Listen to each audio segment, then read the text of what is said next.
Chers téléspectateurs de Renouveau TV, encore une fois de plus, au bisimila à plateau du Mambaka, nous savons se savoir. Putain, kadi kojugu, mais y'en a un tailleur jamais folie ni tanunique oye, au monte senge sangani wakati belajele, à voir ce qui est émission kono, ni au foramico, à la page Facebook, une émission bébé soreno, à la chaîne YouTube.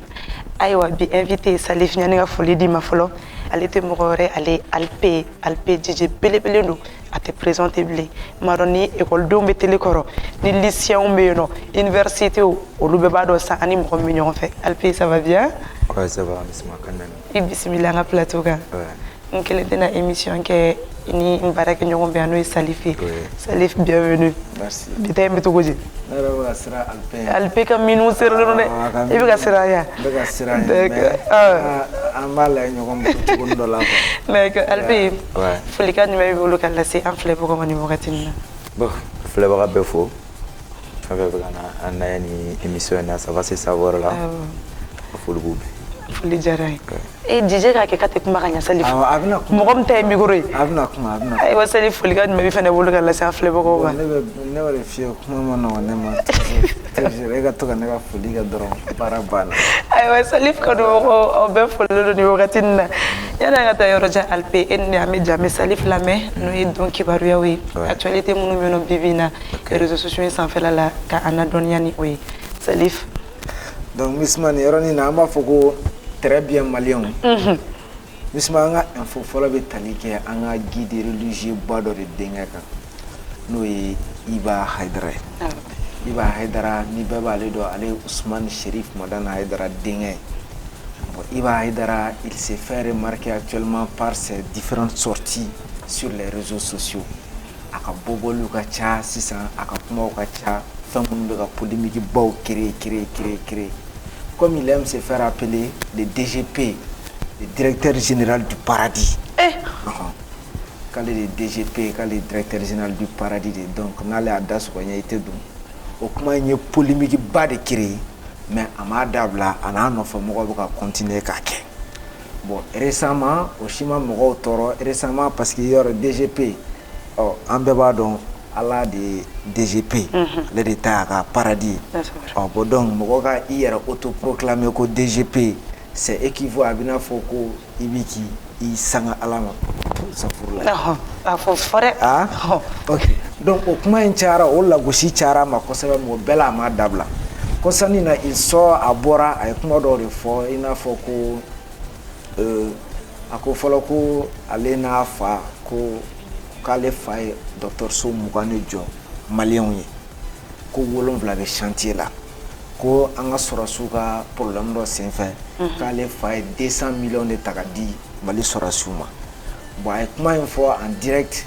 bon après commentaire cayara mɔgɔw ko ko i b'a bi k'i waso mɔgɔw la à la base de quoi à la base de quel argent a bɛ mun baara de kɛ n'a bɛ sigi k'a fɔ mɔgɔw ye ne ye nin kɛ si ce n'est pas l'argent du contribuable c'est-à-dire les adeptes de son père ya donc ka a man y'i sigi a bɛ k'a bɛ nin kumana sugu ninnu fɔ mɔgɔw ma quoi bon tout récemment a ye vidéo dɔ de k'a ko ko min yɛrɛ polémique ba yɛrɛ créé donc a ko ni mɔgɔ ma sabali ko n'ale dimina k'ale b'a ka alijinɛ datugu ko mɔgɔ si tɛ don a da de o donc maintenant kuma laban na a ko yan. Donc les gens se disent que quand on dit aljina de ma la rata de ma mais peu importe ay fendo de fo mi ko into ampleur boyan akoko wallahi billahi bon wallahi bilani mo koro do bina fo min kale alala donc pour un leader religieux un guide religieux aller ka wallahi fo pour des banalités des choses qui ne sont vraiment pas sebakouté est-ce que c'est un bon exemple pour nous me le suivre? Mais est-ce que moko chama te iba famille est-ce que iba te kulanga ke ouais mais kulanga moko do abi yela ko ni ke direct là je suis d'accord mais si ça ce qui veut dire que ne fana bisa kan to kulanga la ga wallahi fo ay kaleli yoro kon te mais ni kuma nun chama voilà donc comment nous yoro la pour que ga ato kulanga hukum konnana pour moi personnellement amanga kale mais comme wallahi kara banalité en la génération bolo c'est à dire que pour que il a do ki be sabala figa bleneke yeah. Bon, donc les gens se disent que quel exemple il est en train de donner à la jeunesse. bon ne kɔni personnellement ne bɛ se ka min fɔ i b'a ye parce que misima kuma ma nɔgɔn n'i ma se kuma cogo fɔ cogo la dɔrɔn u b'a fɔ k'i ye ɲɛngo ye k'a sɔrɔ ɲɛngoya tɛ ni y'anw ye ka fɛn o fɛn fɔ se ka taara réseau de kan an ma taa mɔgɔ si ka so ka taa wɔgɔbɛ ka bɔ n'a ye personnellement ce que moi je vais dire à Iba c'est à dire que moi je ne sais pas il n'a pas besoin de buzz quoi le simple fait de dire que tu es le fils de Ousmane Chérif Madane Haïdara ne bolo on a hésité quoi bon pourquoi Iba se permet ka kuma dɔw fɔ a yɛrɛ b'a dɔn min bɛna tila ka mɔgɔw dusu bɔ kelen a b'ale se dɔgɔyali ma kelen a b'a fa se dɔgɔyali ma parce que n'i taara commentaire lajɛ u tɛ ka da kelen ma u bɛ ka an ka karamɔgɔba yɛrɛ dɔgɔya donc moi je peux lui dire qu'il n'a qu'à se réserver souvent c'est à dire que a k'a yɛrɛ fisaya ko dɔw ma quoi franchement a k'a yɛrɛ fisaya ko dɔw ma ko dɔw cɛ man ɲi ale la on le voit dans ses grosses voitures a n'a ka gardiw mɔgɔ si ma fɛn fɔ o la ya mais e bɛ taa kumaw fɔ min bɛ jamanadenw yɛrɛ sɔn sɔgɔ i b'a dɔn n'i y'a fɔ u bɛna bɔ k'i buruja an yɛrɛ kɔrɔkɛ dɔ bɛ yen jɔ bala kuma foyi t'o ma min fɔ a ma bon o de y'i yɛrɛ exposé quoi bon i bɛ to na minɛ n'i bɛ taa se karamɔgɔ ma bon e de y'a laɲini quoi donc ce que je peux lui dire grand na k'a essayer ka jisuma dɔɔni ka a koli ji la n'an bɔra an bɛ taa an ka grand comédien Kanté Suleiman voilà pour qui connaît Kanté i b'a dɔn actuellement mɔgɔ tɛ guichet Fani Kanté Mali kɔnɔna na Nice voilà an bɛ don min na i ko bi a ye hali yɔrɔw ta 30,000 20,000 a bɛɛ fara donc Kanté tun taara concert la concert na Côte d'Ivoire donc spectacle là donc dɔw ko ko concert spectacle kɛra poto ye mais Kanté selon sa version il a été piégé. Il a été trahi même. Voilà, donc trahi donc selon lui et Showbiz Mani donc promoteur y a un concert boycotté non seulement télé kunta kalama radio foi kunta kalama donc et puis al concert que donc palais era war kuma sara fin chama bon hypothèse do maintenant hypothèse flana de bisma est-ce que quand tu mi truc ka tike ba falenga ça dit que quand tu be yafa yamba ka fena est-ce que ama o confiance d'état katike Côte d'Ivoire palais mi ali ivoirien artiste be siraye I kana afle kan artiste be bo ala Sidiki Diabaté le Mohamed Jabile iba wan kata ku be ta afa iba ro Côte d'Ivoire artiste be rebe soro ka palais faliya bo iba soro hypothèse konna na iba ka foko quand ka fani munu be Côte d'Ivoire c'est dem jula malien munu taratunga leno donc ibe vidéo blog be ta commenter tu es le meilleur comédien du monde car je te suis depuis la Côte d'Ivoire chama qui te donne confiance en toi donc qui kuna qui a fan badombe or au moment ils sont capables de binan forfenta katiga vidéo la ka yela ka commenter mais ils sont pas capables ka ta 10 000 bo ka do tikela kubeti ladje bon ivoirien citoyen si on prend l'exemple sur les BT et autres là au lieu de se rattaquer tout ce qui quoi quand tu as concert la diable n'a faut ça n'est pas télé bla journal chinois là aurait fouillé famille là donc au lieu de quand tu as en général quand tu es comédie minga malais il ne fait pas ça en français donc il fait ça en bambara donc au lieu de se goûter na fait quand tu as codoké yeno français là mimbolu la elle donc du coup au lieu de bloquer au lieu de concert d'été donc allez jigida mo munuka au lieu de ma bogata yorofa donc a kera poté donc il est en train d'inventer l'histoire du promoteur et autres là pour sauver son image. Johnny Ofo. Oui, hypothèse flanande. Comme on a dit, c'est-à-dire à la dissertation, la thèse et antithèse. Ah voilà, bonne thèse et antithèse. De toute façon, on sait la fois, il n'a qu'à tirer les leçons de cette histoire-là. Ou à faire de toi, étude du terrain, souvent quand on a misma. Sinon, nous avons des malades quand tu vas faire ni communication qui est. Il y a camfo artiste mon avec ta stadin fa et palin fa. Ou tu as donc les tout au Ghana. Ah wow. Mohamed Jabi. Ah. Beginning no. Moi donc les tout au Ghana. Mais misma oran na mila jode. Ah olma fawa. Oran na ni communication mon qui depuis ni concert veille là, on est canté avec un caravane qui. Anaka équipe artiste y rebe terrain santé les candidats avec flyers sur distribuer depuis akoya donc communication make asira télé ni yoro la goku munta kalama au prévu sur là comédien wero sur là monu be Côte d'Ivoire monu ko kanté ke spectacle la ke a été le week-end oui NCU la parce que a yɛrɛ de taara terrain ok mais yani jour J kun cɛ a ko ko communication de ma kɛ k'ale to Mali la k'ale ka communication yɛrɛ bɛɛ kun ye Facebook sanfɛla de i y'a faamuya donc an tɛ se ka yɔrɔnin na ne kuma dɔ fɔ i bɛ sɔn ka kuma ma n bɛna sɔn ka kuma musique ni comédie tɛ kelen peut-être Alpé bɛ se k'o seereya Alpé tubabuw bɛ kuma dɔ fɔ ko la musique est universelle an bɛ américain son lamɛn an bɛ dɔn k'a kan malgré que an t'a kɔrɔ dɔn mais américain comédie si ce n'est pas l'action i bɛ taa sɔrɔ yalakoba b'u ka kuma kɔnɔna na mais an b'a lamɛn an tɛ foyi faamu a bɛ se ka kɛ ayiwa ne kɔni kun dalen dɔ la n k'a b'a fa ni communication kɛra ok n'a kun fɔra a fɔcogoya la ne dalen b'a la ayiwa Salif merci beaucoup ni kibaruya damadɔni ninnu Alpé ko bɛ cogo di ça va an bɛ segin ka na plateau kan Alpé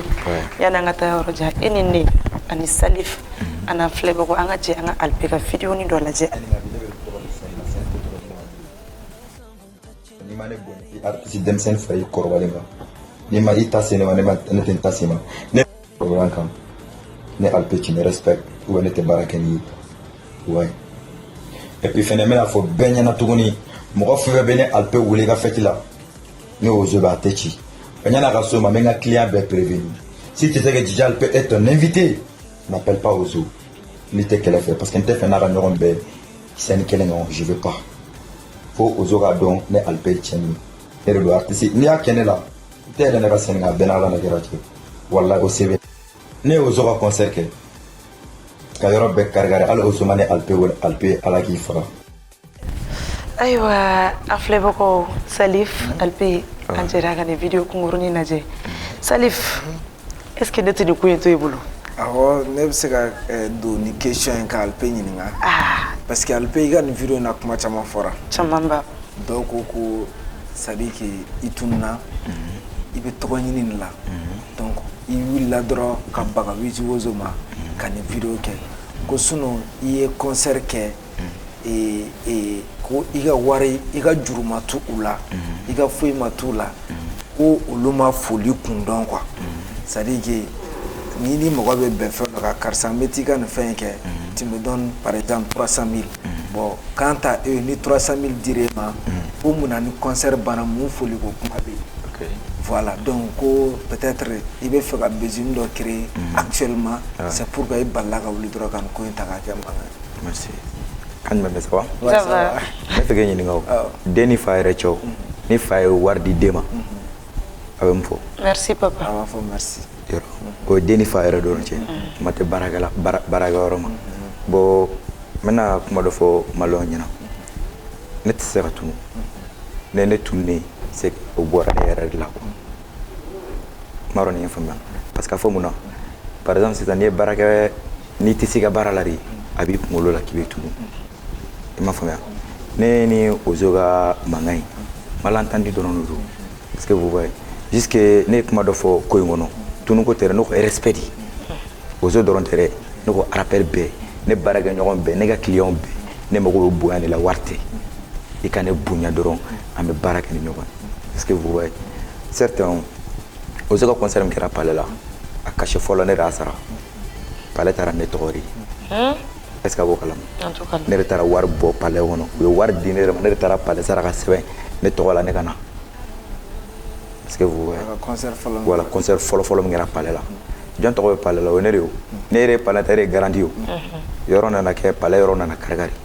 palais directeur ne wele téléphone na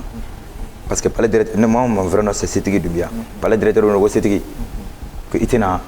palais yɔrɔ cira n'a dilan n bɛ mun f'i ye faut que sɔgɔmada fɛ vers 9h i ka yɔrɔ banna parce que événement wɛrɛ bɛ yen ne ma sunɔgɔ garantie de bɛ ne bolo ne ni palais mɔgɔw filɛ on a des partenaires u bɛ fɛn bɛɛ tun t'a la ni hadamaden ka bonya b'i kan i jilaja i kana ka bonya wari bɔ bon direct i b'a dɔn ne ma concert banna i b'a dɔn ne ma sunɔgɔ ne direct ne taara Ozo ninnu ka appartement na n ko vraiment n ko palais yɔrɔ bɛɛ vitre ni fɛnw cira directeur ko k'a tɛ da fo k'an ka taa an k'a lajɛ a kana baara kɛ bon Ozo ninnu ko problème t'a la k'u bɛ dɔ di ne ma an ka taa an ka t'o superviser an ka ko lajɛ o yɔrɔ la moi même je posté ne vidéo filmé k'a bila réseau kan i ma n ko ɲɛ tɛ parce que depuis Ozo ka concert banna palais yɛrɛ tun tɛ ka di artistes ma yɛrɛ u y'o bɛɛ interdit i ma ye an taara an ye yɔrɔ filmé k'a yira parce que olu de bɛ ka wari bɔ ka don yɔrɔ la nkalon fana ka na tigɛ a la quoi image bɛ yen nɔ olu tɛ kɛnɛ kan olu bɛɛ b'u ka appartement la ne ni mɔgɔ wɛrɛ nana j'ai filmé k'a posté et puis avec le conseil wɛrɛ palais bɛ se ka mɔgɔ bɛ se ka artiste bɛ se ka yɔrɔ sécuriser cogo min na i m'a dɔn ne ye faamuya ne y'o posté ko o bila ne de palais wari min bɔra ka don ne de y'a bɛɛ dilan dugu jɛra o zone ma ne ka appel ta mɔgɔ si ma sɔrɔ Jalo ye ne wele ne yɛrɛ de vitre dilanna ta ka taa yɔrɔ dilanni kunna wari m'a dɔn ne ye faamuya k'a bɛɛ dilan ka sew bɛɛ ka soudeur wele ka sew bɛɛ dilan moi ne ye wari min bɔ n kun ka don 46 ni 400 euro don yanni ne denmisɛnninw ka ɲɔgɔn ye denmisɛnninw nana vers 16h 17h u nana wo cɛ Alpi ye ko dɔ kɛ k'a ma bɛn a ma dɛ n ko jumɛn ko cɛ e ye vidéo filmé ko k'a bila réseau sanfɛ k'e man ka nin kɛ dɛ n ko ah vraiment mɔgɔ bɛ fili o n b'a dɔn nin fɔ n ko vraiment n ko certes c'est vrai mais ne y'a kɛ aw yɛrɛ de fɛnɛ kama parce que ani bɛ bezin dɔ fɛnɛ dɔ aw ma wa est ce que a bɛ fɔ ko Alpi de ka concert don mais a bɛ fɔ ko Ozo de ka concert don hali ne y'a filmé mɔgɔ ma fɔ mɔgɔ n'a kun t'a kalama ne ye palais ta o olu de wari di ma ne ka taa palais ta o n b'a dɔn nin ye faamuya a vidéo min bilala a fɔra ko Ozo de ka concert don palais Carregar la est ce que a fɔra Alpi ka concert don jɔn n'a Bezi c'est c'est Ozo non et mais ne y'a ɲɛfɔ u ɲɛna n ko bon ne ye nin kɛ Bezi yɛrɛ aw fɛnɛ kama quoi et puis aw tɛ yen nɔ yɔrɔ minnu cira mɔgɔw k'a dɔn yɔrɔ minnu fɛnɛ cira a kan ka dilan directement ils ont dit qu'il n'y a pas de problème bon tout ça je parle avec son manager manager ne ka wari di ne ma an farala ɲɔgɔn na bon en fait une semaine après bon ne hakili la ne ni Ozo ni cɛ ne ni rappeur bɛɛ cɛ on est des partenaires merci ka bɔ yen ni mɔgɔ y'i ka baara kɛ a ɲɛna ou bien n'a tiɲɛna i kan ka fɔ a tigi ye karisa vraiment i ye nin kɛ nin ma ɲa ou bien nin ɲɛna i ni ce ni baraji o bɛ courage don ne la siɲɛ wɛrɛ o vrai fo ne ka merci kun y'o de ye moi je les ai appelés a ka manager wele Bala n ko Bala n ko tiɲɛ n ko aw ye mɔgɔ lankolon ye dɛ n ko cɛ ne ma sunɔgɔ aw bolo ka nin bɛɛ kɛ fɛnɛ aw ka concert Ala ma n wele Ala k'an faga n ko est ce que n ko ye mɔgɔ ɲɛnama ko ye Bala ko Bala in Ozo ka manager n b'a fo walahi a bɛ n wele de ko tonton Alpi a ko ye tonton Alpi cɛ n jo foyi t'a la walahi yafa n ma ko cayara ma komi e jɔ n ka téléphone di i ka cɛ yɛrɛ ma direct a ye téléphone di Ozo ma Ozo ko kuma na k'ale ma vidéo kɛ ko k'a fɔ ko bɛɛ merci ne ko n ko ye i ka kuma fɔ cogo ne ma a sinana ka téléphone ko pour ka Bala bɛ téléphone di ale ni u ka kuma quoi ale ni e ka kuma voilà ale ni ne ka kuma quoi bon dis-toi bon valeur ma donné la quoi jusque ne fɛnɛ ye ko in kɛ fɛ ye an bɛ ɲɔgɔn ye an bɛ ɲɔgɔn sɔrɔ prestation na direct u bɛ pressé ne bɛ mun da Bala ka Ozo ka manager kan Bala ni bɛn ne to alo takila da Ozo kan depuis o kɛra kuma ma tɛmɛ ne ni Ozo cɛ mais an bɛ ɲɔgɔn sɔrɔ prestation na u bɛna kuma ne fɛ ne aw nana kuma fɛ dɛ n t'aw ka ko la dɛ parce que moi si quelqu'un n'i y'a kɛ ne la dɔrɔn ne b'a f'i ɲɛna yanni n k'a fɔ mɔgɔ wɛrɛ n'i y'a mɛn ko ne nin f'i kɔfɛ dis-toi que n delila k'a f'i yɛrɛ ɲɛna et ma direct plus nana k'a fɔ ko e Alpi ko tonton Alpi cɛ nin ji bɔnnen sa tonton Alpi an jo t'a la sa ne b'a wuli o la hali n'u gɛrɛna ka Ozo to prestation na u bɛna ko tonton Alpi an ka sɔn bi n b'a fɔ n t'a minɛ o ye tonton Alpi n'an tɛ kɛlɛ sa an b'o kuma kɛ ne b'u ka clé minɛ ne b'u ka songer ma sinon Bezi an ka kɛ san exemple concert b'a tɔgɔ di ne ma ɔkɔlidenw de tɔgɔ di ne ma ne bɛ se ka fɔ ni fɛn kelen min digira ne Alpi la ɔkɔliso ka datugu bi sa ne fɛrɛ ma la Maraju ka jɔ bi a bɛ digi ne la an bɛ yɔrɔnin min na bi sisan ne Alpi ka taa ci concert la bi a bɛ tɔgɔ de di concert ma to tɔgɔ di ne ma parce que ne ye concert bɔ kɛ bi ka se yan denmisɛnninw bɛ ne bolo ne kan ka minnu produit n b'a dɔn ne faamuya ne kan ka n ka Maraju k'an occuper ka Maraju parce que jija yɛrɛ ka bɔ yen minɛn de bɛ ne bolo ne ye minɛntigi fɛnɛ de bon ne ka objectif ye de dɔ ka fara n ka minɛnw kan i m'a ye ne taara concert la on me paye pour que moi je parte faire bon ni mɔgɔ b'a fɔ n ye vidéo min bila sisan mɔgɔ b'a ko Alpi ko ne ko fɛnɛ ko nin bɛ yɔrɔ min na ko Ozo ka nana ci ye voilà bon jusque ne bɛ k'o fɔ ne m'o fɔ jamanaya kama n y'o fɔ dɔrɔn ka fɛn dɔ éviter ne de bɛ ka n ban n ka wari la e ye ne wele ne ko ne tɛ taa parce que Ozo bɛ yen ni e ye ne wele tu me payes e bɛ ka vrai ou faux e bɛ ka ne sara ne ka di ka baara kɛ i bɛ ka Ozo sara de Ozo ka di ka baara kɛ ɛ ni ne ko n ko ni ye Ozo wele ne tɛ taa ne bɛ ka dabɔ kɛlɛ de don an ka fɛn dɔ éviter dɔrɔn mankan si tɛ mɔgɔ la bi n b'a dɔn ne faamuya an ka nin bɛɛ éviter parce que ni mɔgɔ y'a yira la k'a t'i valeur dɔn a t'i dɔn i ma bɔ o tigi la est-ce que vous voyez c'était juste heureux que ne ka objectif ye ne ni petit ne fɛnɛ ye vidéo kɛ à ce temps j'étais énervé mais ne ma Ozo neni m'a dɔgɔya n y'a fɔ dɔrɔn ni mɔgɔ min bɛ ne ka client minnu bɛ parce que d'ailleurs ne ni Ozo ka taa ɲɔgɔn e ka ne wele kasi la e ka Ozo ta kasi la Ozo dɔnnen dɔ ka tɛmɛ ne Alpi kan public bɛ Ozo bolo ka tɛmɛ ne kan ne ka sina ka taa fɔ ten e ye wari don Ozo la ka wari ne k'a fɔ Ozo tɛ jouer mais ça va te faire mal est-ce que ne ko ne ka baara kɛ Ozo ka fɛn san mɔgɔw ka fɔ ko jijɛrɛ ko Ozo tɛ jouer public t'u cun ne kan parce qu'il est connu plus que moi ou bien bon o de y'a to ne ye vidéo kɛ k'a yira dɔrɔn quand un client averti quel est côté quoi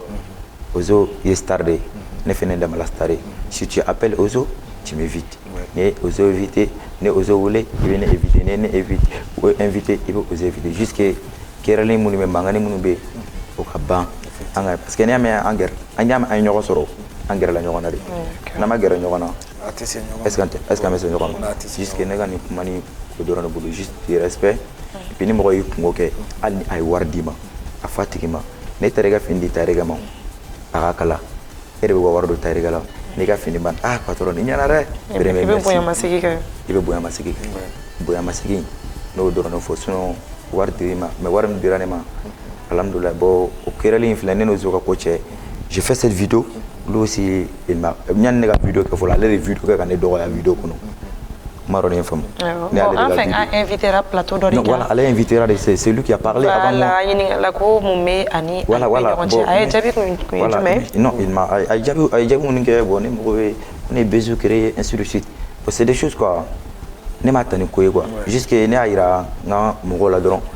mo mti bunya kana na gero la ko ne ga principe di yene do ga fon ne tse kele la tse ne na tse jena tiga fo ila te fe dron anga gere nyogona parce que gere la nyogona ne mo la sokoli ma bo o ko fe kele yere ma mero yoron be dro direct aux vidéos que il m'a appelé 1h du matin ako ko ragam filla njo fo itala vraiment question mo poser nga plateau ama bema ntak mo bora kala ma to mina ora to ni jabiti marone fama ñi te ko la tele mo marone fama aw ko ma fone de direct ngon do na bere kele son ay mo wodi abli ko la bi ala bi sero dima china ko xamini la quoi marone fama ne flen yakin la 100 al ne fane ne gane bani ne ya fadel ne fe ne be yafima parce que ne re jomie ne be fili quoi il m'a appelé à fila fene ko y a pas de problème idare vidéo ga ne doya mi téléphone iko vidéo kelenge moko ga bwa kalama ko fente in ne cheble ay vidéo ke ka fo grand frère ne yafara am Europe na bi foi oh jara unyana vraiment félicitations mais Alpé ko ni ya ko ni yebuka bunya mi fo quoi ko ni ya ko ozo era nya dona ere la il fle ka afo chugumna ko ide la ka ozo nous le concert d'autre là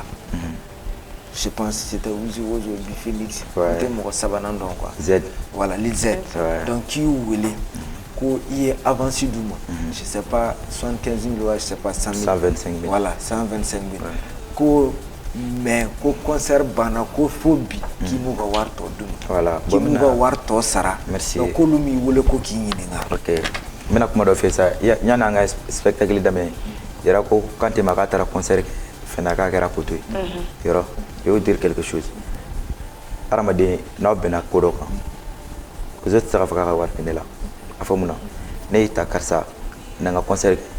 ne alpe ka concerto ere ka concerto tu me fais des publicités parce que ne danga ozo boy ngami mala rapper bema ali era saka era fene so ne ame bibi artiste takaki ka concert ke ijigi ba ka fene do law tu es en train d'investir wala saka barado ki wala sa jama kana ou bien bone tara wardo tigila mogolo o tuko barako et comment tu ça ne nga publicité que moi j'ai pris Bifenix on est Z on est Ozo je les ai dit ñan concert ne re avancé de aka manager ma wallahi billahi ñen concert ñi manager wuli mo deli ko ñi warim dama ala sigi nga manager ba inchire mon tefe aka na concert ke je me registre nga war la sigi ma anga ko kay le conservateur Bifenix le 17 que ben mo tonal pe amaso massa tonal pe amiga vidéo on va faire amake mo ben mo modèle parce que na forani ta ok mo ke ne ka concert be ka ke alors ta kala do alors nyina ka washi ne ka affiche kele o mabla o ma fofo ke ne renga fembege ne ka concert do aka ara na téléphone mateme no nuche marone fama concert do ndro o balla kana parce que nya fe wallahi bilante so galo tibe ma concert do ndro unana uga ne wole ne tugo appelta mbalam na ro balana na ko tonal pe ko nana re moy bala mo warte mbulu ara nyebe concert ke tugo la maintenant c'est que bala ouais tonal pe ante tien sa tien e do nga prestation mo bala moi je n'ai rien warte mbulu parce que concert gara échec je peux pas vous payer direct ou prestation ke le lendemain c'est Ozo même m'appeler ah tu ko croire ko kuma na kan wara ko to ah Ozo am wara ko to e ma concert ya concert mania ce n'est pas pour Ozo seulement même Lil Z marone fama Z ka concert kera tinton ne ma wardi Z ma concert bana ne no rega fengera parce que Z ka concert mtemena ne ra ke fena to Z ka concert follow c'était moi ne ra ke a concert flanam kera palais de sport là a kera échec man ne kachete ni par exemple ni e mo be ne en tant que adjija alp ne nga platine ni nga ordinateur artiste fe be malugo no kachete no nu est ce que wo wala ma fena e to galama voilà ni mo be ne ga minane la ne ga minane ne ga dem solo entretien ibo war sara mais qui artiste fe be ki malugo no ne tra consoro la ne ma dorome gele ndu ibo do est ce que wo galama bien mais ibo wona nga 26 mars ga dorome gele nga aram ya ne wono ka gaspi tageti ka niga fuma tageti 26 mars en de tourner rabe ne repanga concert ke malara pula ka ordinateur datu kana so parce que ben alpe kungolo on est des partenaires nous kungo be ne bita zet ga concert gara o kara fin directement je ne wole cha alpe yera yera cha ma marcher ne o ge free de wa ne agila ni kama marcher na be ay doron abenyo konte be domaine kele mo sur kera ne kungolo la et puis à deux RF ne ko tef alu kana concert là c'est eux même qui voulaient venir nous na fene nya yuru la fene parti bolo na mana je cher ale kelender ali ZPT na fo gawso era ye concert gara tout il faut voir gawso ene famia ako programme kala alpe parce que ale ka concert la ka akuma nya wole go fo nyana no kuma kale ne fo nyana ba klala nga retour à la segima sama ba famnya lola aywa nak ma fera yini ngal laban do ke alpela alpe aya jagela musique événement ba chamagera alpe be yala ouais am dum ne go bini jagela ga relation mi to ko ci bon mais c'est ka fo ne kuma do fo kuma ndamene ne be bara fa ke bi ne mo go buane la misma ne ga feti chamake o ne ga feti chamake fo ni son jara ne ni client fe ne alpe be ambi ne ni client fe ake ne no leba ali barala bi fo chini o be débat du mende la oui respect al mi dibe al ni bene sara e ga ne bonya moi c'est un DJ e baro ne tata la ko ko nte fama deli nte ji ka deli ni fon ngen to je peux mon cacher biga barake comme akadie to bina bon c'est nya kuma da mena fon ngone ta artiste ko concert ke nte do megele yere mena do la parce que mina membolo kuma do la ni tara mo ko concert ke no parce que etena se ga neta ke mo e mo ko ne ka minana technicien borogalo re bolo kono ko to ulu utiliser tinton vraiment mo ko akedune voilà artiste fait na ne fait moi je dis que moi neninga platine ça c'est pour toi c'est gratuit parce que moi même je suis DJ ici dans l'événementiel aussi ne fait na ko bene e wala ski be ngo waro ko fa voilà bo ore bene ko la bonen jagala mo ko côté c'était ça plus précisément je ne dis pas jagala plus précisément talbi oui bon label tigi quoi ma label tigi il y a pas respect entre moi et Talbi. Talbi ti boya. Ah non, boya tere. Ate akon tene boya ere ngmene ka canal ma. Tene boya. Considérer non. Parce que à considération flani aben boya to mina parce que aramade ni moko klali ngola. Noro fo nepta Talbi ga concert à la dong anniversaire nepta bege ne klegle ma lega fo Talbi nyina kon wardia. Arone fama ayere be mun kada edro abodia ma mena. Ce n'est pas que vidéo complexe d'eau. Juste que Baran Kadigné, je crois qu'un jour, nous avons aussi Talbima. Afin de faire un doké. Est-ce que vous voyez? Agno Obeke, 3 ans de concert. Aïe, Jagala. Ni concert fait une répétition de Talbi fait. Nous on était à Walai. On était à un manager reflet Kida. Alors qu'on paye tant concert que Walai Billah akara man sigele film mata concert ga warko kama. Ne am ta répétition am dumunim do nga clé ne dumunim sans Talbi fait no débat do je para mango dumunun ke très bien na artiste répétition ben ati dumun dawma non ne petit ka fete rali ga mariage ne teta ne ten posé ga dumunun golo mu nga gelo ne ga dem sonu ma koy am ta mango dumunun nga fesa ne artiste répétition ke 3 ans maintenant 3 ans ne tarakata kata 3 ans animation beke est-ce que vous voyez ka beke ka ba bon il va 3 ans elle a ordinateur bana nek la Talbi ga ordinateur mine ka clavier do doala pour que nga se kaji na ordinateur bana 3 ans ko ndala concert do ne kuma ka mais ne y'a kɛ cogo bɛɛ la ka gêner a yɛrɛ ka ordinateur ye fa ye tableau ordinateur sigila ni il m'a donné ça même mercredi concert banna ne ye dimanche ni fɛn bɛɛ kɛ mercredi don dɔrɔn Talibi m'a appelé ko Alpe ko ale ka ordinateur bɛ ne bolo ne ko ayi n k'a tɛ ne bolo n k'a bɛ i ka cɛ bolo Mɛgɛsi bolo ko ah ok ko bon ko ne k'ale sɔrɔ so n ko problème t'a la n ye n ka manager wele n ko cɛ n ko Talibi ko n ka sɔrɔ parce que ne taara concert kɛ y avait pas un contrat wari t'an cɛ foyi foyi effectivement et puis n y'a kɛ fɛnɛ wala ka haramuya a bɛ n kunkolo la fɛnɛ n y'a kɛ n ma taa kɛ wari ko kama quoi voilà n taara ɲɔgɔn kungo kɛ la c'est parti c'est que les gars m'a fait n taara dɔrɔn n y'a wele ko n bɛ so kɔnɔ ko bon ko il va descendre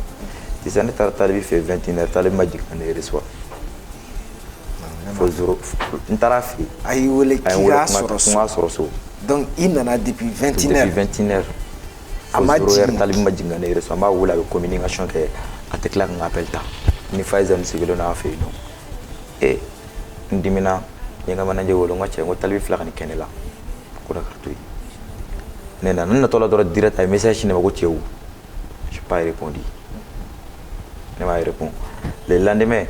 n y'a wele n ko cɛ n ye jumɛn de kɛ ne la tan a ma sɔn ka n ka appel ta n y'a wele fort merde Talibi ma ne ka appel ta bilen f'a taara segu e message cɛ ma n ko a bili kunkolo la ne ye denbaya tigi de ye quoi n ko n bonya quoi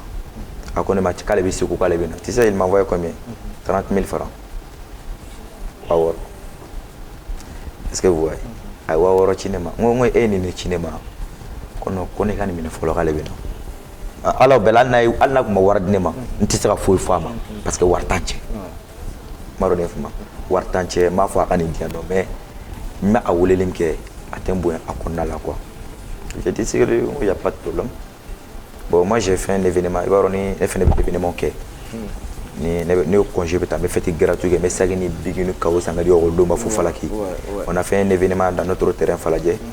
denmisɛnnin minnu parents banna an bɛ événement n bɛ concert gratuit kɛ n bɛ artistes bɛɛ wele n bɛ saki ni kawo ni fɛnw san n b'a di denmisɛnninw ma fufu ni n ka manager an y'o décider j'ai dit n ko ko Talibi n ko vraiment ne ka projet dɔ bɛ yen n ko vraiment ni congé bila la ne bɛ fête gratuite kɛ denmisɛnninw ɲɛna n ko bon n k'a ko bɛ cogo mais n bɛ fɛ i ka artiste kana percer il m'avait dit qu'il y a pas de problème ko artiste bɛ na n ko problème t'a la n ko ouais ba ko artiste ma se ka na a ye 50 000 ci ma parce que ouais Faiza nana ka na percer on a continué de travailler ensemble ni ma ka concert nana n bɛ taa fɛ an bɛ baro ni fɛnw kɛ bon bɛɛ la se je l'appelle a bɛ n wele téléphone na Alpe mago bɛ nin na je pars lui faire directement il y a pas de prix bon un jour mun yɛrɛ digira n na a ye n kɛ kalabanci de c'est ça qui m'a vraiment fait mal depuis o don fɛnɛ a décidé ne ni Talibi tɛ diɲɛlatigɛ foyi kɛ ɲɔgɔn fɛ donc kɛra kalabanci to y avait des gars u y'a kɛ parrain u ko Talibi ye parrain ko bɛɛ k'u mago bɛ sonorisation ni podium na direct il m'appelle ah Alpe n bɛ fɛ i ka taa parce que il m'appelle des fois ko n ka taa mɔgɔw a b'olu wariw di yan quoi n ka t'o kɛ quoi ko k'a mago bɛ podium ni fɛn na ko para jukɔrɔ ko n ka t'olu ka événement kɛ n ko y a pas de problème n ko n y'a mɛn k'a ka joli di yan k'a bɛ fɔlɔ ta di yan k'a bɛ 150 000 di yan quoi a y'o fɛ n ko n ko problème t'a la n ko n y'a mɛn denmisɛnninw yɛrɛ nana ne fɛ yen walayi denmisɛnninw n y'a f'u ɲɛna n k'a ka plan A o ka kɛ aw yɛrɛ ye plan B o ka kɛ aw yɛrɛ ye plan C aw ka kɛ Talibi ye parce que n'aw ka fête bɛ se a t'aw ka appel ta aw na to kuma n ko ne yɛrɛ b'a wele ne t'a sɔrɔ denmisɛnw ko non non n ko bon n ka segin an ka lajɛ leur événement c'était je crois que c'était un 24 décembre direct ne bɛ ka Talibi wele Talibi tɛ ka na ka appel ta denmisɛnninw bɛ ka wele a tigiw ka appel ta n bɛ ka kuma fɛ WhatsApp kan a bɛ vu kɛ n'a tɛ n répond a denmisɛnninw ko kɔrɔkɛ ko vraiment ko nin ko in bɛ cogo min na parce que ne ko denmisɛnninw ma ne kɔni tɛ taa nin ka wari tɛ les enfants m'ont dit que bon Alpe an b'i ka wari ci ma mais ni Talibi i ka wari d'i ma i b'an ka wari lasegin a ma j'ai dit que y a pas de problème ni Talibi ye ne ka wari di ma ne b'a ka wari lasegin a ma y a pas de problème mais a fɛnɛ kana fɔ Talibi ye k'a ka wari dira ne ma ne b'a dɔn kɔni a mana Talibi ye cɛ min ye n'u y'o fɔ a t'a di ne b'a kɛ kɛlɛ o kɛlɛ a fɛnɛ ka wari ka sɔrɔ moi je ferai tout walasa a ka wari ka sɔrɔ denmisɛnninw ils m'ont envoyé mon argent directement ne taara ka taa podium sigi ka taa fɛn bɛɛ monter ka video filmer k'a bɛɛ ci Talibi ma Talibi ye vu k'a la ma ne répond n b'a dɔn ne ye faamuya n y'a fɔ i ka fête kɛra ta a bɛ taa a ma ne répond donc problème t'a la Talibi ne répond don jumɛn 31 jours a cɛ ko Alpe cɛ ni cɛ ni baraji cɛ i taara denmisɛnninw ka fête kɛ a kɛra cogo di non vraiment nin diyara n ye trop sisan sa n bɛ dépôt dɔ k'i ma quoi a vocal im ci ma karam nana ka vocal transfert dem sunu ma ay do oge talbi ko ka ngawar do ci ma shuina je sais pas nam na caché be ci mais na war kon ci je vous transférer ça ko problème faut tala ne talbi wolo la message sur message à manière répondre talbi m'a répondu quel jour le 14 janvier le 14 janvier et puis le 14 janvier mo revient parce qu'il avait un spectacle lok mabulo palais là olu mo fena sera ma ka pare asnana ka kuma ne fe ko ko che ko ne tara mina me fena wona ka tane café des arts là ko ale bina le bi quoi mais ale bi 50 000 cinéma ni ale sera doron ale bi warto nem kale na le tara na sunu ko folo quoi ne dunga 150 000 be ela no fena faro logo tena ga 300 000 bo direct ne balamuna ay ne wata en depo yonku ay ne ga numéro du fete tugo fena wala ne wala no bay wonen talib mabbe ko folo ngo ka fa talib yere ngoli olu jatigelo no ko ne tika ta fo ne tika kumolu fe olu talib sur sira ga ba tira to olu tarfo talib fe talib yere ne bule ko chalpi ko cete ko dem sonu ko etita fetila ko fo ne ngono me fa donne fo ibi anwa ko kale bien wona ko be malla abe ñokoy ay ba mo no ci kura ka me ñokoy tira ne nga kata da nabo kanga mi non ko sans fait ka filmer ka chama ko dem sonu ko tane binay arogo no ci alpe no yade kata fait be monter ka ban il m'avait envoyé 50 000 francs moi je suis fait la faire en phase animal na événement yoro talbi ngo sango cengi nga war bad ne mare en siga gara ko juli o bon para jugoro ni 150 000 ko ni 150 000 to 300 000 et puis wari meni la tuguni na do magie et puis ye wa attendre ça 600 et nga warto ko no ko shuina be ale ba be jiri kame classe ane wale sui pour que la prestation na direct ne talbi sui nga motula fo afe no fo se tu vois antara ma talbi wa mo ta kanema no ko ngon goro ko no ko shin ko male sengana ataga wartire wa shini noron ale na ka warnema ma ngo problème fo tala mo nyame o shini fena masi ne be talbi wule ble nga téléphone teta na appel teta be message tu tamate répond mbolam na maliga machila anyo soro iber mo wa balo da rola na fa ngwa chengo ko betu no ko sans sanga me nyoko ama nyoko fene ma wule nga appel teta message ti répond dem sonu fene kelera dem sonu nyana la ko talbi dem sonu fene nyana la ko talbi warnema Allah karami dala voilà dem sonu borando kokoro aka spectacle do aka festival hip hop ako do direct asnana ka dem sonu tarafe ka carte de soutien da magwa ko vraiment ko ulere alfe ka warsara ko lugu nyana la ko talbi bina ko talbi nyana ka wardi ko war ka sogoluma talbi snana ka ko tsaka ko kale ne ka warsara ko no ko tsaka ke kale ne ka warsara no ko kasna ka ne wori telephone na direct kabla ko paralla ko alpe ko mana kale mana ka warsara no ko ne ka warjume kale mana ka para jugoron warsara ni mana ka warsara de ko ne mun kale la ko pourquoi dem sonu ne dem sonu wardine ma no mo fo ale ko dem sonu wardine je sais pas ko dem sonu utaka net na sara bo dem sonu kokoro parce que ne dem sonu bena kan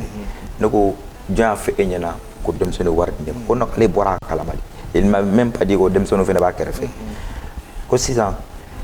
ko se kale warne ma 6 ans ko be ke o badla bu wari ko alebe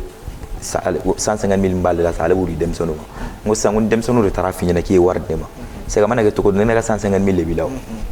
ni ba di dem sono ouais boni téléphone tike je me suis dit comment intérêt c'est talbi ma to di boni dem sene mo ga téléphone be no je les appelle direct bon munen mo ma ko a ben ala na kira chale ta do ko utara ma fale to di parce que war mena il croit que talbi war de ma ne wardu ba talbi fene tara kuma fulu nyana ale war fene dinema ne wardu balor ke baradu na barakono bo direct ne akila talbi kun clip mo somi ale ne ga kalabanci ima famia ne fene ko 600 ne tara ne moto ta ta fo dem sonu nyana wa ay mu ngeta don ne duna jigu gorori wala sa ko ako war la se ko ba ne bena ka bu kura ke ko ne adu ne ta dun wallahi bila mais ne de talbi do nga beni mahamadou che talbi ta ko wardo ngo bo aya siga kale ko talbi ka be warde nga tadi ngo chekele misara soro ne do bo depuis là de fena décider nen talbi blé de baraga non parce que metika baraga fou tu ne me paies pas ma fuma et puis fou yara te metaka barake akadnere ne taka barake parce que war t'an cɛ wari ni wari tɛ mɔgɔ cɛ tɛ se ka bi a kan vrai ou faux papier tɛ voilà papier tɛ n tɛna se k'a dɔgɔya ka tɛ n ka wari sara mais a tɛ n valeur dɔn n bɛ taa kungo kan a tɛ lamɛn bon ne fana ko sisan nin yɔrɔnin nin ne ka kɛlɛ de je peux n bɛ se ka n ka kɛlɛ kɛ nin ye sago de sisan bon o de kɛra ne fana y'a décider sisan ne ni Talibi sisan a bɛ se ka kɛ an bɛ baara kɛ ɲɔgɔn fɛ mais ne ka principe a kan a dɔn ko Alpe kan ka nin yɔrɔ in de kɛ depuis o don ne fana y'a changer sisan ne ni Talibi tɛ diɲɛlatigɛ foyi kɛ ɲɔgɔn fɛ an bɛ ɲɔgɔn sɔrɔ événement la m'u ka songer mais ka bɔ ne ni Talibi de bɛ ka baara kɛ je veux plus c'est pour ça que moi je parle trop hein ni mɔgɔ caman kumana dɔ ye Gali ka concert la ko Alpe i m'a fɔ i tɛ taa Talibi ka concert kɛ certes ni an bɛnna kan n bɛ taa kɛ n'a y'a dɔn ko ne ye Alpe ka valeur donna je peux aller faire son travail mais n'a a m'o dɔn ne tɛ taa et puis le concert c'était pas pour Talibi Gali ka concert Gali taara kasiri la hors catégorie de taro gamin mɔgɔ min ye vacances show laban kɛ ale de ka concert organisé le celui qui m'a appelé celui qui a payé mes cachets mais kun tɛ mala ta la non ne kun tɛ mala ta la depuis o la sisan non o de bɛ ne ni u cɛ mettez-vous à ma place respect ko ni ne ka kalamancɛ fɛn la dɔrɔn n y'a f'i ye ni ne kɛlɛla quoi ne y'a dɔn ne bɛ ka ko yɛrɛ kɛ hali ne jo t'a la wala ne bɛ yafa deli fɛ bonya ka ɲi voilà surtout baara la i fɛnɛ considération ani respect merci considération o de bɛ mɔgɔ kɛ professionnel ye Salif an ye Alpe yuguyugu kosɛbɛ Salif yɛrɛ i ni ka kuma bɛɛ ale de y'an yugu awɔ i ni ka kuma bɛɛ bi kɔni i minɛ la donc an bɛ non parce que ni tiɲɛ bɛ mɔgɔ bolo misima a tɛ fili a filiman tɛ quoi parce que nkalontigɛla bɛ na k'a da papa quoi donc i b'a yɛrɛ ka kuma kɔnɔna na i b'a yɛrɛ minɛ quoi mais cɛ ye kuma fɛn fɛn fɔ i b'a ye k'a fɔ en vérité tiɲɛ yɛrɛ la tiɲɛ b'a kɔnɔ et puis le problème vient de d'où mais ale kelen t'a fɔ quoi ayiwa ko ni mɔgɔ kelen ko tubabu don mɔgɔ fila ko tubabu don Isma t'a sɛgɛsɛgɛ ni tubabu tɛ gɔnbɛlɛ don n bɛna kuma dɔ fɔ mon frère toi tu es ici Misma bien artiste caman nana e ka plateau in kan caman ba nana maro ne fuma mais wallahi n bɛ kuma dɔ fɛ ɲɛna e ni n bɛ tila ka ɲɔgɔn sɔrɔ kɛnɛ wɛrɛ kan wa k'u tɛ dɔn artiste aw tɛ balila mu dɔn maro ne fuma mu dɔn puisque an filɛ nin san les animateurs ne bɛ kɛlɛ dɔ kɛ mɔgɔ dɔw b'a fɔ ko ne dusu ka bɔ ne bɛ kɛlɛ dɔ kɛ quoi i yɔrɔ ne t'a kɛ ne yɛrɛ ka kɛlɛ ne b'a kɛ an bɛɛ de ka kɛlɛ photographe b'a la caméraman b'a la animateur b'a la an minnu bɛ animation valeur tɛ anw de la artiste bɛ taa prix dɔ la on était jati on était considéré maro ne fuma on est mobilisé k'a sɔrɔ anw de b'u lancer bon mɔgɔ t'o de fuma dɔw ye commentaire kɛ ka ne dɔgɔya ni artiste tɛ on tɛ foyi ye ne ko fɔ bi Alpe artiste de aw bɛ bɛn a kan aw kan ka sigi plateau kan aw kan ka émission daminɛ à 15h i bɛ artiste wele imagine 14h49 yɔrɔ heure tɔ ye 51 minutes de pour que a ka don 15h pile la a b'a fɔ n bɛ nale wɔrɔ walahi bilahi a tɛ na parce que i b'a dɔn n'i y'u ɲininka quoi parce que ne ka game in filɛ ne bɛ mun jateminɛ ne la fierté ni mɛ ne la i b'o dɔn ne ko fierté o bɛ bɛɛ de la ne b'o yira diɲɛlatigɛ bɛɛ de la parce que ne b'a fɔ ne bɛ yɔrɔ min na bi mais ala barikada ne ka fierté ye min ne ka bonya de kɔnɔ tu es artiste o respecte moi ne dayirimɛ t'i bolo ni ne tun kɛra par exemple ni ne tun kɛra cucucu ye Talibi kɔ e dalen ma ko mɔgɔ dɔw tun tɛ ne bila ne m'a fɔ ma ne tun bɛ se ka cucucu kɛ kɔkɔya kɛ Talibi kɔ fan bɛɛ fɛ n bɛ se ka mobili ni kelen sɔrɔ a b'olu di yan ayi n paraît mɔgɔw ka kuma la n m'a dɔn ne fama parce que par exemple e tun bɛ se ka kuma wɛrɛ mɛn ne kan ni ne tun kɛra mɔgɔ suguya dɔ ye jijɛ suguya dɔ ye hadamadenw kɔ mais affiché ni bɛɛ ye n'importe comment e tun bɛ tɔgɔ wɛrɛ fɔ ne ma i ka respect a b'i kan voilà ne ka respect i ka côté nin b'i dama o bɛ ne dama ani mɔgɔ tɛ flingué quoi d'accord Salif ni Alpe aw ye ko lamaga a ye plateau yuguyugu n bɛna to aw ka ji min o wagatini kɔnɔna la yan'an ka taa n ka deuxième partie la an bɛ cɛ ka clip de la semaine lajɛ o tɛ mɔgɔ wɛrɛ o ye Derkeb ani Faiza bienvenue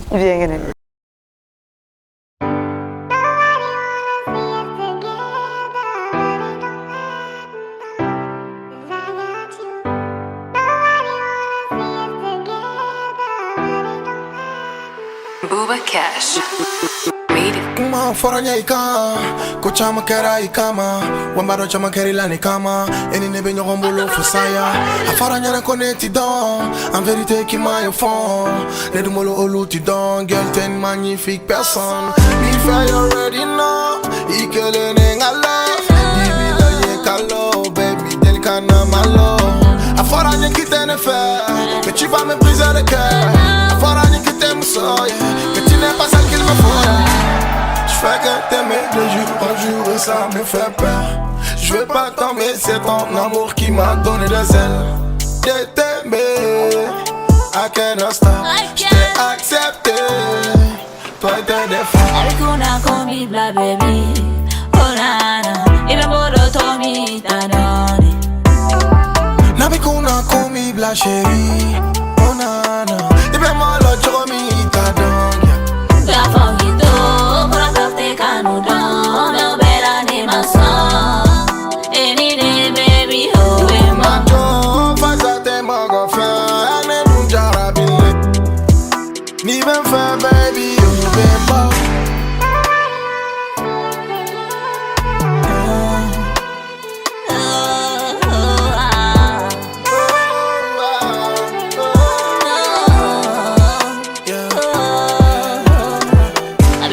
Anak madung kuna kong ibla Baby na itari kene tai angata Jugo do bebe like kanu bedang sitala Beno nude mai sino ikai danila Bia fila wegan kelo beka malu kama Nano bene skiben jam fawa baby Bia fila wegan kelo beka neni kama Nano bene skiben dolona baby Ala de Jai, chama mon choix. Moi j'aille, tu fais ma joie. Moi je m'emballe, écoute ma voix. Tu es mon choix. Alikuna komi bla baby, oh nana, ibe moro tomi tanoni. Alikuna komi bla chérie, oh nana, ibe moro tomi tanoni. La fangito, pura kafte kanudon, no bela ni mason. Any day baby, oh emma. Majo, fazate mago fe, ane munjara bile. Ni ben fe baby, oh bemba.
Voilà, Angela ka derke bani feiza kani clip du mamba ina jalpe adi salif clip ya kuma be kere. Voilà, amna tanga rubrique du mamba do la alpe. A flé ika tienfo. Kika flé ika tien do fo. Ibe image la je. Kika impression di tienka. Tienka. Iperane no. Bo anga Salif operana. Image follow. Chene pour regarder ça. Ouais. Abtogodi. Non, il est cool. Tiens fo. Mais il est encore goyo. Morone fuma. Corée. Morone fuma. Mais sera neni safle ne be fan ke ma wole téléphone na. A corée me franike et a qu'il na eu mais alinga concert de le 28 de ce mois. Morone fuma. Ala nga concert era donna comme so ko bana. OK, ratchen. Et ma boni sai kuma chama fo adona. Mais ça c'est mon grand frère. Ah c'est bien. Mais selon toi, qui est le meilleur DJ du Mali? Salifou. Meilleur, bon. Ne pungolo la koni. Parce que il y a fait une fin on était DJ do bedala. Ba uti mile kelena hein. Sang ne boitire. Ne a fait on était DJ fin do était dala. Mais Miss Mo bebe baraken Aïe. Platine do mais. Je veux dire quelque chose. Platini. Ande platine. Ne ta concert do gal ne tan platini. Marone fuma. Il y a DJ, il y a animateur. Marone fuma. a talogumanu fana bɛ bon maliyɛnw b'u olu bɛɛ kɛ kelen an ni animateurs ye o ni bafulutigiw fana bɛ yen bafulu bɛ kɛ karisa bolo o ni jiji dɔ kelen tɛ et ko technicien bɛ y'a d'a ma cogo min na an de bɛ ka kuma o est ce que an bɛna k'a projeter ayi an tɛ bon aw de yɛlɛn don alors que ni ninnu tɛ an yɛlɛn tɛ tiɲɛ don maro ne fuma a b'o domaine fana la jiji a domaine ma animateur bɛ yen ni dɔw taara concert la sisan par exemple ni concert kɛra sisan ni show kɛra hali ni courant tigɛra hali n'a bɛ fête la ni courant tigɛ jiji 0 o bɛ fɔ a ma alors que jiji da foyi t'a la hali ni mɔgɔw taara cɛw o donna kunna tɛ jiji 0 micro tɛ ka sɔnɛ alors jiji da foyi tɛ micro ko la o si tɛ jiji tɛ o si tɛ jiji tɛ o b'o filiba de b'an sɔrɔ hali ni bafulu jɔra sisan o tɛ jiji hali artiste bɛ jiji dɔgɔya micro la alors que foti tɛ jiji ye o problème ba an baw bɛ nin an bɛ dɔgɔya jiji 0 alors que foti foyi de t'an na an ka foti da ye min ye dɔrɔn i ka son bɛ jouer ou bien a tɛ jouer. D'accord, LP. Image filanan filɛ nin ye ala ka ɲinɛ an balimakɛ an baarakɛɲɔgɔn an dɔgɔnin Lil P. Impression jumɛn b'i bolo Lil P la a ka ɲɛnamaya kɔnɔna la? Bon, impression kun bɛ ne bolo Lil P la vraiment ala ka ɲinɛ a la k'a da yɔrɔ suma sinon petit kɔni ne ye kuma dɔ fɔ Lil P kan a yɛrɛ bɛna fɔ ko nkalon m'a dɔn ni ye fama Lil P ka dɔnkili da fɔlɔ a daminɛna ne ka studio de la a ka sɔn fɔlɔ a ka dɔnkili daw fɔlɔ a daminɛna ne ka studio de la m'a dɔn ni ye fama Lil P yɛrɛ kun bɛ bɔ ekɔli la a bɛ bɔ ATT ekɔli la a bɛ n'a sigi ne ka butigi da la a b'a bala ne ka katara na an bɛ taa bafulu bila f'a ka kɛ dɔnkilidala ye n'i y'a mɛn Lil P bɔra Petit One de la m'a dɔn ni ye fama parce que Petit ne yɛrɛ kun b'o manager o kun ye artiste ye Petit One kun bɛ baara kɛ an ka studio de la Petit One ni ne dɔgɔnin studio Espoir an nana Lil P kun bɛ baara kɛ yen u nana ka na Lil P ka son ni a ka fɛnw dilan parce que an nana ko la sisan direct Lil P ne kun bɛ mais an bɛ événement dɔ kɛ Marakana Interschool Lil P ka tɔgɔ yɛrɛ a sɔrɔla ne ka kɛnɛ de fɛ ne kan fɛnɛ hakili b'a la video dɔ kɛ mobili kɛrɛfɛla la mɔgɔw bɛ k'a filmer o kɛra ne ka kɛnɛ de kan o y'a sɔrɔ a kun bɛ ne ka kɛnɛ concours de la a bɔra la yɔrɔ min na dɔrɔn direct dɔrɔn pif pakala min y'a récupéré sinon Lil P bɔra Petit One de la mais c'était Petit One filɛ a bɛ Falajɛ c'est un beatmaker c'est un bon petit à moi j'étais aussi son manager bon a bɔr'o la bon an ye Falajɛkaw ye n y'a fɔ ko in domaine kɔnɔ bonya de ka ɲi fɛn bɛɛ la i m'a faamu Petit kɔni a taara denmisɛnninya la an bɛ dugawu kɛ Ala ka ɲinɛ a la an ka sigida la a ka banni yɛrɛ la ne de taara ni bafulu ye ka taa wajulu ni fɛnw kɛ i m'a ye parce que mɔgɔw kun yira la ko sudon b'a ka kɛ Bangɔni na sudon kɛra Falajɛ de i m'a ye an nana janya ɲɔgɔn na k'a ye tɔgɔ sɔrɔ an janyana ɲɔgɔn na i b'a fɔ ko jɛgɛjala ni baji i m'a faamu Ala ka banni an kun gɛrɛlen tɛ ɲɔgɔn na mais a jateminɛ ne bɛ Petit ka son jouer fan bɛɛ fɛ mais hommage kɛla kuma bɛɛ malgré que an bɛ Falajɛ mais n tɛ se ka a kɔrɔbayara a kɛra star ye n tɛ se ka fɛn fɔ a kan bilen quoi je peux plus voilà parce que an gɛrɛlen tɛ ɲɔgɔn na mais n kɔni bɛ se k'a fɔ a y'a daminɛ ne kɛrɛfɛ. Salif ni Lil P ka kuma fɔra dɔrɔn i galabu bɛ faga i delila ha wagati bɛ ka koron n bɛ fɛ ka LP ɲininka a ka projet labanw na très rapidement LP an ma ye dɔɔni événement yɛrɛ de kɔnɔna ye kosɛbɛ fɛn caman organisé surtout écoleden kunda donc congé bilala ne ma fili kelen don ka fɛn jumɛn ni jumɛn boloda ni wagati kunkurunin bon congé in bilalen filɛ sisan n yɛrɛ ka concert de bɛ yen n m'a faamu parce que n y'a décidé ka concert de kɛ a bɛnna n ka musokɔrɔba ka banni ma a ye reporté bon ni Ala ma basi kɛ concert in a kan ka kɛ le 22 septembre n bɛna hommage kɛ faamaw bɛɛ ni n ka musokɔrɔba bɛɛ inchallah le 22 septembre n bɛna kɛ palais la mais comme n y'a fɔ cogo min na valeur tɛ jiji a kɔnɔ jujo considérelen tɛ i m'a faamuya bon sisan i hakili b'a la Wizkid nalen yan nɔ i b'a dɔn Misma u ye jiji ta ka bɔ fo Sénégal fo 1 500 000 ne yɛrɛ ka tila ka na jiji coordonné yan ne yɛrɛ ka tila ka na kɛ Wizkid ka jiji mais n y'a fɔ dɔw ɲɛna concert caman min bi ne de bɛ a bɛɛ sauvé mais mɔgɔw tɛ ne ye mɔgɔw tɛ ne ayi aw tɛ ye o bon u bɛ jijo festival bɛ kɛ sanfɛ u bɛ taa jijo bɔ fo kɔfɛ fo international la ka na n'u ye bon ne ka wala ka na n'u ye ka wariba di olu ma olu kan ka ko kɛ alors que ne ni ɲɔgɔnna caman bɛ yan nɔ an bɛ se ka ko caman kɛ il m'a juste que ne bɛ fɛ ka concert mun kɛ Mali la non un concert de DJ walasa n kelen tɛ quoi je me malgré que l'idée bɔra ne la mais mɔgɔ kelen filɛ i tɛ se ka fɛn bɛɛ kɛ mais malgré que l'idée c'est à moi je me juste que DJ wɛrɛw ka collaborer na an ka valeur de nin ko in na ni ne sera ka nin kɛ bi mɔgɔ wɛrɛ bɛ se k'a kɛ bon ne ka denmisɛnninw n y'a fɛ bi ne Alpe bɛ yan bi ne ka ɔkɔlidenw de don Flexing School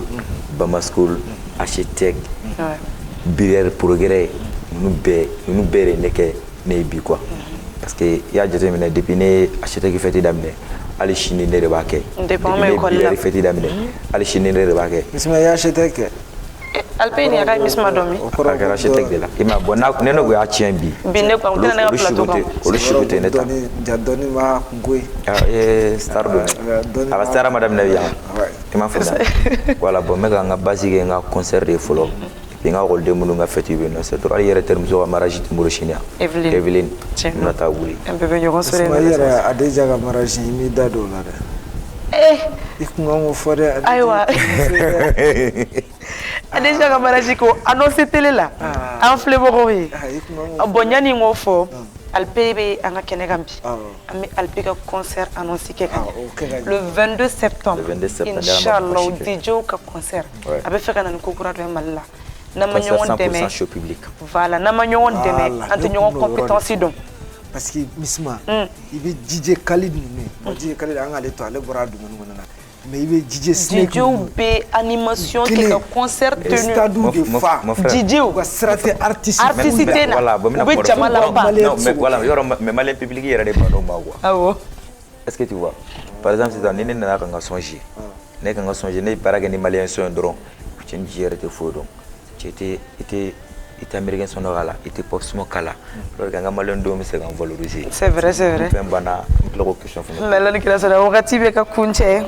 Salif an bɛ bonyamasegin k'i yɛrɛ ye ni émission in na i ka don kibaruyaw i ni ce i ni baraji yanni an ka kuncɛ ne tɛ sɛgɛn tɛ in na mɔgɔ minnu bɛ caméra kɔfɛ foli ni bonyamasegin kɔni ne b'o k'olu ye Papis bɛ yen ni n ko n bɛ bɛɛ tɔgɔ fɔ dɔrɔn Salifa bɛ cɛ Mo Choco bɛ yen Lasi Revo Plaisir Jama Jigi a ka ca a n'an ka désiré ninnu bɛɛ bɛ yen nɔ an ka foli b'u ye n'i y'a mɛn émission ɲuman olu de y'a ta ye Alpe merci beaucoup i ye invitation répond a diyara an ye Ala ka an ka ko bɛɛ ni sababa bɛ kɛlɛsɛn tɛ yira na an bɛ émission kuncɛ ni min ye ko Sidiki ni Wura kɛlɛla quoi ko Sidiki ni Wura man di a bɛ un mois ɲɔgɔn na bɔ Basidi Danbele tiɲɛ tɛ kana fɔ ko tiɲɛ tɛ n ko ne ka source tɛ nkalon tigɛ ne ko jeudi wɛrɛ a bɛ se ka kɛ u bɛ tila ka ja cɛ fantan ma k'i da don waritigi kɛlɛ la voilà Wura tilala k'i tugu malgré que Sidiki ni Tina Glamour man di ka tila ka taa 5 millions di Tina Glamour ma i y'a ye n y'o ye dɛ n y'o wari ditɔla ye dɛ i y'o ditɔla ye donc ce qui veut dire que nin ko in a jɛlen tɛ an bɛna sɛgɛsɛgɛ don kibaru bɛ samedi voilà an bɛna sɛgɛsɛgɛ ni samedi wɛrɛ voilà an b'o ko ɲɛɲini kuma caman fɔra dɛ Misma fɛn dɔ bɛ n'a fɔra nin na dugu bɛ ci pa Salifu ni dugu ka ci ne bɛ an ba ɲuman ni an filɛbagaw fo nin wagati nin na aw minnu sigilen bɛ ka nin émission dumanba in lajɛ ayiwa kɔnɔ samedi wɛrɛ ta jɛ dɛ don kibaruya dumanbaw bɛ yen très bientôt bye